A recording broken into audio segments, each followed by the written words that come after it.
This happened to me just a few years ago, and to this day, I still don't know what that guy wanted from me. I used to drive for a rideshare app on the weekends to make extra cash. Most rides were simple. Pick them up, drop them off, done. But this one was different from the moment he got in my car.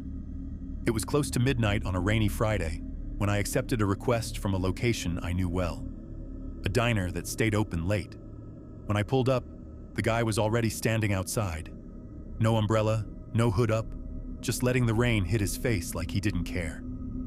I rolled down the passenger window a bit and asked, "You waiting for a ride?" He didn't answer, just stared at me for a good few seconds before opening the back door and getting in. As soon as he shut the door, I noticed something. He didn't give me a hey or thanks like most people do. Instead, he leaned forward from the back seat, his chin close enough to my shoulder that I could feel his breath, and said, "You always drive this late?" I tried to keep my voice casual. "Yeah, sometimes." He leaned back without another word, and we started down the road. For the first couple of minutes, it was silent except for the sound of rain on the roof. Then I caught him in the rearview mirror, smiling. Not the kind of smile you give when you're happy. The kind that doesn't reach the eyes. Out of nowhere, he asked, "You ever think about how easy it'd be for someone to just disappear during a ride?" I didn't answer right away, and he chuckled like he'd just told a joke. I checked the route on my phone. It showed 15 minutes to the destination. But 5 minutes in, he suddenly said, "Take the next left." It wasn't on the GPS route. I told him that, but he insisted, "Trust me, it's faster." Something about his tone made my stomach drop. I told him I had to stick to the route for safety reasons. He stared at me through the mirror for a long time before leaning back again. When we finally got to the address, he didn't get out right away. He just sat there, looking at me in the mirror again and said, "You're smart. Most people aren't." Then he opened the door, stepped out into the rain, and walked away without looking back. I drove off faster than I probably should have. The whole thing lasted maybe 20 minutes, but for the rest of the night, I kept checking my mirrors, half expecting to see him sitting in the back seat again.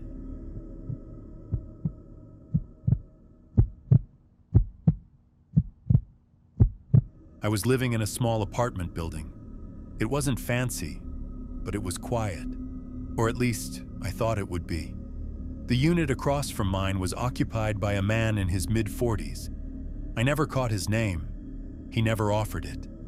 The first time I saw him, I was unlocking my door, and he was just standing in his doorway, staring.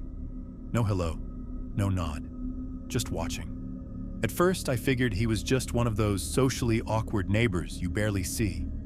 But over the next few weeks, I noticed a pattern. Every time I left my apartment, his door would open. Sometimes all the way, sometimes just a crack, but always right as I stepped into the hall. It started to get under my skin. I'd leave early for work. There he was.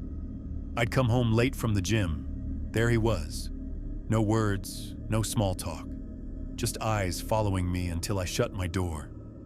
One night, I took the trash out to the dumpster out back. When I came back inside, I passed by the stairwell and froze. He was there, standing at the bottom of the stairs in the dark, looking up at me. I tried to play it cool, just nodded and said, "Evening," and he didn't reply. That's when I started changing my routine. I'd peek through my peephole before stepping out. I started locking the deadbolt the second I got inside. Then came the night I woke up at 3 a.m. to the faint sound of someone jiggling my doorknob. I held my breath and listened. It stopped after a few seconds, followed by soft footsteps moving away down the hall. I never confronted him, but 2 weeks later, he was gone. No moving truck, no goodbye, just gone. I still don't know if he left on his own or if something else happened.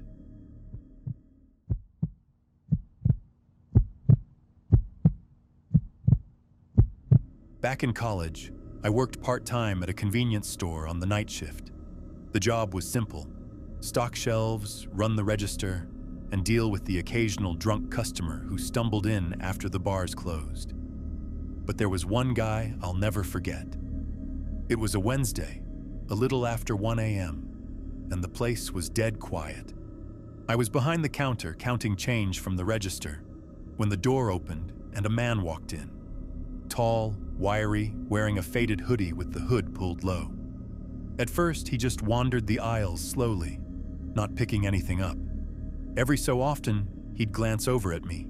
Not a quick look, but the kind where his eyes stayed on me a second too long.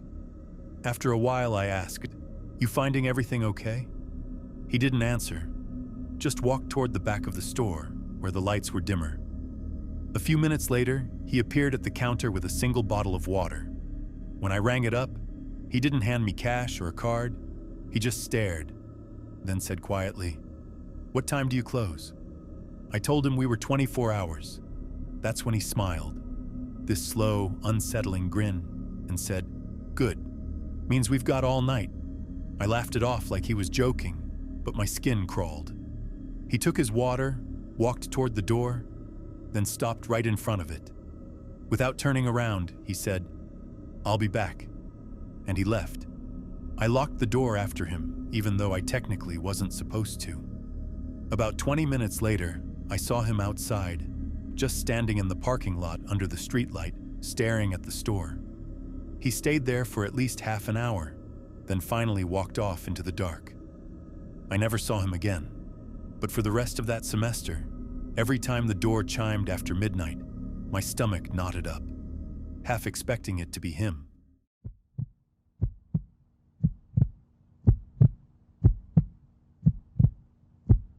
I was living alone in a basement apartment. It was small but cozy, and the rent was cheap, which usually means you ignore the little things, like the old door locks or the draft from the windows. One Sunday morning, I woke up to something subtle. My kitchen chair wasn't where I'd left it. It was pulled slightly away from the table, angled toward the window. I told myself I must have moved it without thinking the night before. But then I noticed my fridge door was open just a crack. Not wide enough to set off the alarm beep, just barely open. The kind of thing you'd never notice unless you were looking for it. I shrugged it off and went about my day. But over the next week, little things kept feeling off. A coffee mug sitting in the sink when I swore I'd put it away. My TV remote on the opposite side of the couch. It all came to a head one Thursday night. I was lying in bed scrolling on my phone when I heard it. A faint creak from the living room floor. I froze. Another creak, closer this time. I quietly reached for the baseball bat I kept under my bed. When I peeked around my bedroom doorway, I saw movement. Someone, a man, was crouched by my TV stand, going through the drawers. My first instinct wasn't to yell. It was to slowly back into my room and lock the door. I called the police in a whisper and stayed there until I heard the knock at my door. By the time officers came in, the man was gone. The front door was unlocked, no sign of forced entry. Turns out the old lock on my door could be opened with something as simple as a butter knife. I changed the locks the next day. But for weeks after, every time I came home, I'd stop at the door and listen, half expecting to hear someone moving around inside.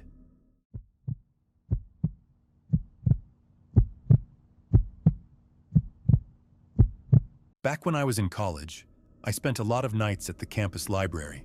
It stayed open until 2 a.m., and it was usually quiet enough to focus. One night, I was there later than usual. Only a few people scattered across the big reading room. At some point, I noticed a guy sitting 2 tables over. Nothing unusual at first, until I realized he wasn't reading. He was just watching me. Every time I glanced his way, his eyes were already on me. No phone, no laptop, no book, just sitting there. I tried to ignore it and focused on finishing my paper. When I finally packed up around 1:30, I noticed he stood up at the exact same time I did. I walked toward the exit, and sure enough, I could hear his footsteps behind me. At first, I thought maybe he just happened to be leaving too, but when I turned left toward the dorms, he turned left too. When I crossed the street, so did he, matching my pace exactly. I pulled out my phone and pretended to call someone, speaking loud enough for him to hear. That's when he slowed down, letting me get a few steps ahead. When I glanced back, he was gone. Not walking the other way, just gone. I rushed back to my dorm, heart pounding. From my window on the 3rd floor, I scanned the street outside. For a second, I thought I was imagining it, but there he was, standing across the street, looking up at my building. He didn't move. He didn't call out. Just stood there until I finally closed my blinds.